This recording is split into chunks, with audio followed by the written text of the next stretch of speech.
بسم اللہ الرحمن الرحیم۔ السلام علیکم۔ پہلی جنگ عظیم کا آغاز ویسے تو آسٹریا اور ہنگری کے ولی عہد فرانسیسی شہزادے کے قتل کے بعد سربیا پر حملے سے ہوا، مگر جرمنی اور برطانیہ کی شمولیت نے اسے عالمی جنگ بنا دیا۔ جنگ کے اختتام پر فریقین نے خلافت عثمانیہ کو قربانی کا بکرا بنایا اور استنبول پر قبضہ کر کے 30 اکتوبر 1918 عیسوی کے معاہدہ مدروس اور اس کے بعد معاہدہ سیورے اور پھر فرانس اور برطانیہ کے بدنام زمانہ خفیہ معاہدے سائکوس پیکوڈ کے ذریعے ترکی کے حصے بکھرے کر دیے۔ مصطفیٰ کمال پاشا نے مغربی استعمار کے خلاف بغاوت کر کے ترکی کو اس سے نجات دلائی اور مقبول حکمران بن گیا۔ آزادی کی آڑ میں اقتدار پر قابض ہو کر اس نے 1517 عیسوی میں قائم ہونے والی خلافت عثمانیہ کا خاتمہ 1924 عیسوی کو کر دیا۔ معزز ناظرین، ویڈیو شروع کرنے سے پہلے اگر آپ نے ہمارے چینل انفو فیکٹس کو ابھی تک سبسکرائب نہیں کیا تو ابھی سبسکرائب کریں اور ساتھ ہی بیل آئیکن کو کلک کریں تاکہ آنے والے وقت میں ہماری ایسی دلچسپ ویڈیوز آپ تک بآسانی پہنچ سکیں۔ معزز ناظرین، مصطفیٰ کمال اتا ترک نے ترکی سے خلافت عثمانیہ کا خاتمہ کرنے کے بعد سیکولرزم کو فروغ دیا۔ اپنے اقتدار کو مضبوط کرنے کے لیے اس نے فوج اور دیگر حکومتی اداروں میں صرف سیکولر نظریات کے حامیوں کی بھرتی شروع کر دی۔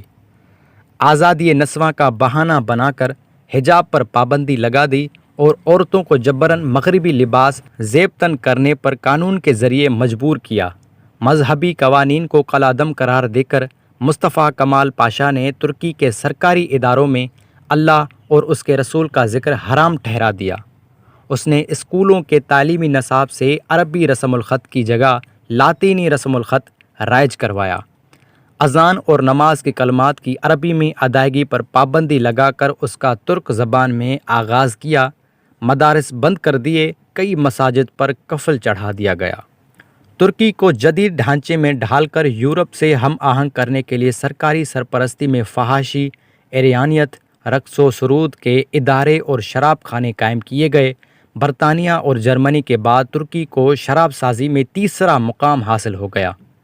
مغرب زدہ اشرافیہ کا ایک جدید طبقہ عالم وجود میں لا کر اس کی مدد سے آمرانہ طرز حکومت کو مضبوط تر کر دیا گیا۔ دین بیزار سیکولر آئین ترتیب دے کر اس کے تحفظ اور تنفیذ کی ذمہ داری فوج کے سپرد کر دی گئی۔ فوج نے بزور قوت سیکولر دستور، نظریات اور قوانین کو ترک عوام پر مسلط کر دیا، جسے بادل ناخواستہ ترک عوام نے قبول کر دیا۔ یہ سارا ظلم و جبر ترک عوام کے دلوں سے دین اسلام کی محبت کو ختم نہ کر سکا اور وہ اپنے دل میں ایمان چھپائے روشن مستقبل کے خواب بنتے رہے، کیونکہ ان کے خون میں اوغوز خان کا جذبہ ابھی باقی تھا۔ خالص سیکولر قوم پرست مصطفیٰ کمال اتا ترک 1938 عیسوی میں وفات کر گیا۔ اس نے اپنے نام کے پہلے حصے مصطفیٰ کو حذف کر کے اپنی شدت پسند اسلام دشمنی کا پہلا ثبوت دیا تھا۔ وہ بالآخر یہ وصیت کر کے دنیا سے گیا کہ نہ جنازہ پڑھا جائے اور نہ اسلامی طریقے سے تدفین کی جائے۔ جتنے سال اس نے حکومت کی، اتنے ہی برس اس کی لاش بے گور و کفن محل میں پڑی رہی۔ بالآخر 1953 عیسوی میں اس لاش کو دفنایا گیا۔ اسلام پسندوں نے اتا ترک کی موت کے بعد 1946 عیسوی میں ڈیموکریٹک پارٹی قائم کی۔ اس جماعت کو ترک عوام میں اتنی پذیرائی نصیب ہوئی کہ 1950 عیسوی کے انتخابات میں اسے واضح اکثریت حاصل ہو گئی۔ یہ سلسلہ 1954 عیسوی اور 1957 عیسوی میں بھی جاری رہا۔ وزیر اعظم عدنان مندریس نے ترکی میں سفید انقلاب برپا کر کے اذان، نماز، حج اور مساجد بنانے کے حوالے سے پابندیاں ختم کر دیں۔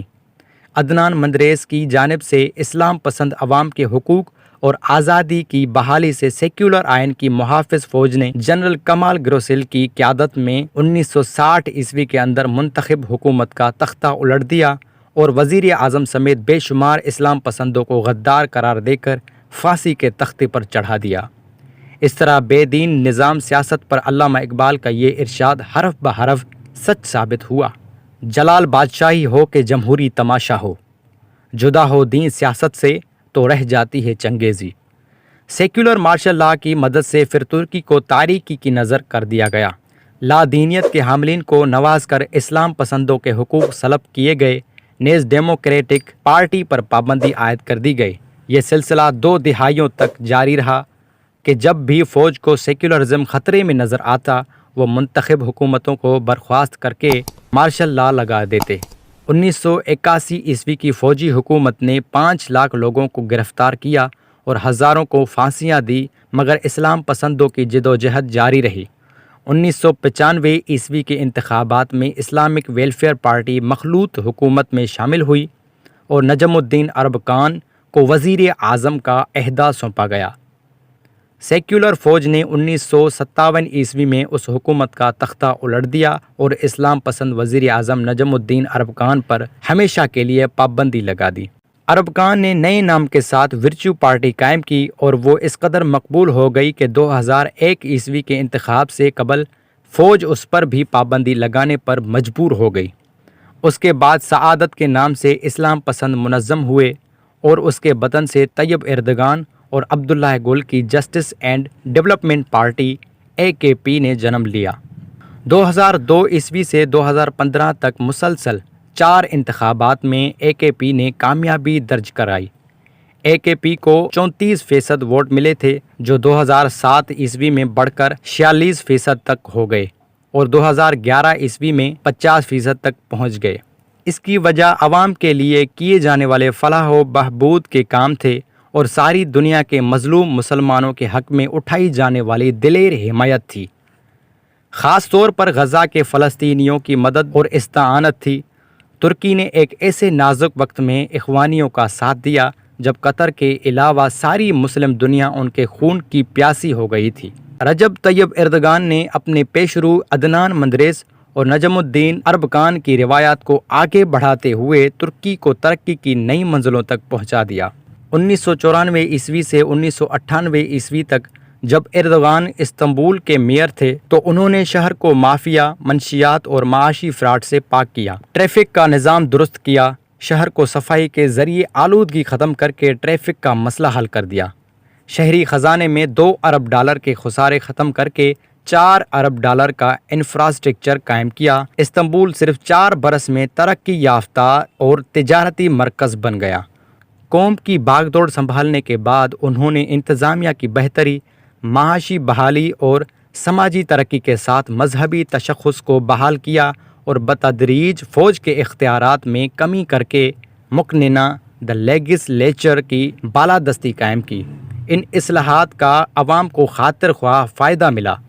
حکومتی نظام آن لائن ہونے کے سبب بدعنوانی کا خاتمہ ہوا اور لوگوں کے مسائل گھر بیٹھے حل ہونے لگے۔ پولیس کے نظام کو بہتر کر کے اس کے معیار کو فوج جیسا بنایا گیا۔ اس طرح سماجی امور سے فوج کو بے دخل کر دیا گیا۔ معاشی میدان میں غیر معمولی کامیابی درج کرائی گئی۔ قومی عمومی پیداوار کی شرح یعنی GDP میں 43% کا اضافہ ہوا۔ غربت 13% سے کم ہو کر 5% تک رہ گئی۔ لیرا کی قدر و قیمت ڈالر کے نصف تک پہنچ گیا۔ ہاؤسنگ سیکٹر پر توجہ دے کر ملازمت کے مواقع کو فروغ دیا گیا۔ اس سے نہ صرف روزگار کا مسئلہ حل ہوا بلکہ انفراسٹرکچر میں بھی بہتری آئی۔ 12 برس میں ہوائی اڈوں کی تعداد 26 سے بڑھ کر 50 ہو گئی اور زر مبادلہ کے ذخائر 2011 میں 92 ارب تک پہنچ گئی۔ سیاحت کے فروغ پر 20 ارب سالانہ خرچ کیے گئے۔ 1,35,000 کلومیٹر سڑکیں اور 1,076 کلومیٹر ریلوے کی لائنیں بچھائی گئیں۔ سرکاری و دیگر دفاتر میں پردے اور حجاب کے ساتھ کام کرنے کی اجازت دی گئی۔ سودی بینکوں کے بجائے زراعت اسلامی بینک کو ترجیح دے کر عوام کو سود کی لعنت سے محفوظ رکھنے کے لیے پیش قدمی کی گئی۔ قومی خزانے میں 64% اضافہ ہوا۔ معاشی ترقی کا ایک اشارہ ورلڈ بینک کے قرضہ جات کا سفر ہو جانا ہے۔ ترکی نے آگے بڑھ کر IMF کو قرض لینے کے بجائے دینے کی پیشکش بھی کر دی۔ اسی دوران تعلیمی اصلاحات کے نتیجے میں اسکولوں کے طلباء کی تعداد 6.5 لاکھ سے بڑھ کر 8 لاکھ تک پہنچ گئی۔ 12 سال کی عمر سے قبل طلباء پر قرآن کی تعلیم حاصل کرنے کی جو پابندی عائد تھی اسے ختم کر کے تمام درس گاہوں میں قرآن و مذہبی تعلیم کی فراہمی کو لازمی قرار دیا گیا۔ قومی یونیورسٹیوں کی تعداد 98 سے بڑھا کر 190 کر دی گئی۔ تعلیمی بجٹ 34 ارب لیرہ کر دیا گیا۔ 2011 کے سال میں 18,000 نئی مساجد کی تعمیر کے علاوہ پرانی مساجد کی بحالی کا کام کیا گیا۔ سرکاری دفاتر میں نماز باجماعت کا اہتمام ہوا۔ ترک شہریوں کو ملک کے کسی بھی اسپتال میں مفت علاج کی سہولیات فراہم کی گئیں۔ اس طرح صحیح معنوں میں اسلامی فلاحی ریاست کے خواب کو شرمندہ تعبیر کرنے کی کوشش کی گئی۔ اسلام پسندوں کی مقبولیت سے حائف ہو کر سیکولر فوج ماضی میں 3 بار مارشل لا لگانے کے بعد بھی عوام میں ان کی مقبولیت کو کم کرنے میں ناکام رہی تھی۔ اس کے باوجود اپنی سابقہ روایات کو جاری رکھتے ہوئے فوج کے ایک گروہ نے 2016 عیسوی میں رجب طیب اردگان کی منتخب حکومت کا تختہ الٹنے کی کوشش کی تھی۔ بیدار ترک عوام نے پہلی بار سڑکوں پر اتر کر اس فوجی بغاوت کو ناکام بنا دیا تھا۔ جولائی 2016 عیسوی کی اس فوجی بغاوت نے اردگان کی توجہ سیاسی اصلاحات کی جانب مبذول کرائی۔ اس بار فوج کے اثر و رسوخ کو کم کرنے کے لیے اور مکننہ کے ہاتھ مزید مضبوط کرنے کی خاطر آئین میں 9 بنیادی قسم کی تبدیلیاں تجویز کی گئیں، جن میں سے ایک پارلیمانی نظام کو صدارتی نظام میں بدلنا بھی تھا۔ خلافت عثمانیہ کے بعد وجود میں آنے والی جدید ترک ریاست کے سیاسی نظام میں ان بڑی تبدیلیوں کو نافذ کرنے کے لیے پارلیمانی جوڑ توڑ کے بجائے عوام میں جا کر براہ راست استصواب رائے کرانے کا راستہ اختیار کیا گیا۔ 2018 میں ہونے والے اس ریفرنڈم میں عوام کو ملک میں صدارتی نظام نافذ کرنے کے حق میں یا مخالفت میں ووٹ ڈالنے کا موقع دیا گیا۔ ان تبدیلیوں کے بعد ترک صدر رجب طیب اردگان کو صدارتی حکم نامے جاری کرنے، ملک میں ایمرجنسی نافذ کرنے، وزراء اور اعلیٰ حکومتی عہدیداروں کے تقرر کا اختیار بحال ہونا تھا۔ صدر رجب طیب اردگان صدارتی نظام کے حامی تھے۔ وہ سیاسی نظام کی تبدیلی کو ملکی استحکام اور بے یقینی کی کیفیت کے خاتمے کے لیے ضروری قرار دیتے تھے، کیونکہ گزشتہ 53 برس میں 65 حکومتیں بنی تھیں۔ حزب اختلاف صدارتی نظام سے ملک میں ایردوان کی آمریت کا خدشہ ظاہر کر رہا تھا۔ اس کا الزام تھا کہ اس سے طاقت کا توازن بگڑ جائے گا اور طاقتور ایردوان کا اثر و رسوخ مزید بڑھ جائے گا۔